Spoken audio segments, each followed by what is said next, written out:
Chapter 9. Then the Lord said unto Moses, Go in unto Pharaoh, and tell him, Thus saith the Lord God of the Hebrews, Let my people go, that they may serve me. For if thou refuse to let them go, and wilt hold them still, behold, the hand of the Lord is upon thy cattle which is in the field, upon the horses, upon the asses, upon the camels, upon the oxen, and upon the sheep. There shall be a very grievous murrain. And the Lord shall sever between the cattle of Israel and the cattle of Egypt, and there shall nothing die of all that is the children's of Israel. And the Lord appointed a set time, saying, Tomorrow the Lord shall do this thing in the land. And the Lord did that thing on the morrow, and all the cattle of Egypt died, but of the cattle of the children of Israel died not one. And Pharaoh sent, and behold, there was not one of the cattle of the Israelites dead. And the heart of Pharaoh was hardened, and he did not let the people go. And the Lord said unto Moses and unto Aaron, Take to you handfuls of ashes of the furnace, and let Moses sprinkle it toward the heaven in the sight of Pharaoh, and it shall become small dust in all the land of Egypt, and shall be a boil breaking forth with blains upon man and upon beast throughout all the land of Egypt. And they took ashes of the furnace, and stood before Pharaoh, and Moses sprinkled it up toward heaven, and it became a boil breaking forth with blains upon man and upon beast.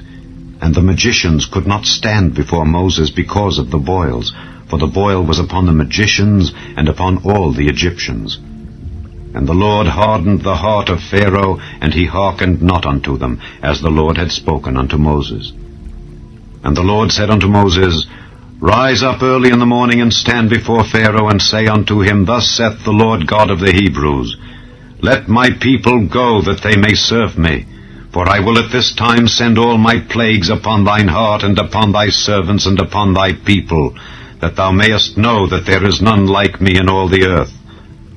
For now I will stretch out my hand, that I may smite thee and thy people with pestilence, and thou shalt be cut off from the earth.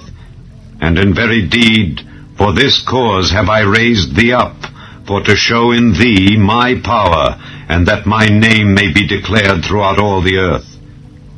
As yet exaltest thou thyself against my people, that thou wilt not let them go?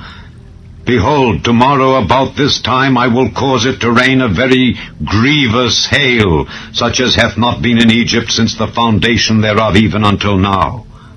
Send therefore now, and gather thy cattle and all that thou hast in the field, for upon every man and beast which shall be found in the field, and shall not be brought home, the hail shall come down upon them, and they shall die. He that feared the word of the Lord among the servants of Pharaoh made his servants and his cattle flee into the houses, and he that regarded not the word of the Lord left his servants and his cattle in the field. And the Lord said unto Moses, Stretch forth thine hand toward heaven, that there may be hail in all the land of Egypt, upon man and upon beast, and upon every herb of the field throughout the land of Egypt. And Moses stretched forth his rod toward heaven, and the Lord sent thunder and hail, and the fire ran along upon the ground, and the Lord rained hail upon the land of Egypt. So there was hail and fire mingled with the hail, very grievous, such as there was none like it in all the land of Egypt since it became a nation. And the hail smote throughout all the land of Egypt all that was in the field, both man and beast. And the hail smote every herb of the field, and brake every tree of the field. Only in the land of Goshen, where the children of Israel were, was there no hail. And Pharaoh sent and called for Moses and Aaron, and said unto them, I have sinned this time. The Lord is righteous, and I and my people are wicked. Entreat the Lord, for it is enough, that there be no more mighty thunderings and hail, and I will let you go, and ye shall stay no longer. And Moses said unto him, As soon as I am gone out of the city, I will spread abroad my hands unto the Lord, and the thunder shall cease, neither shall there be any more hail, that thou mayest know how that the earth is the Lord's. But as for thee and thy servants, I know that ye will not yet fear the Lord God. And the flax and the barley was smitten, for the barley was in the ear, and the flax was bold. But the wheat and the rye were not smitten, for they were not grown up. And Moses went out of the city from Pharaoh, and spread abroad his hands unto the Lord. And the thunders and hail ceased, and the rain was not poured upon the earth.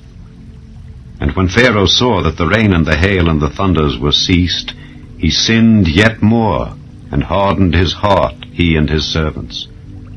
And the heart of Pharaoh was hardened, neither would he let the children of Israel go, as the Lord had spoken by Moses.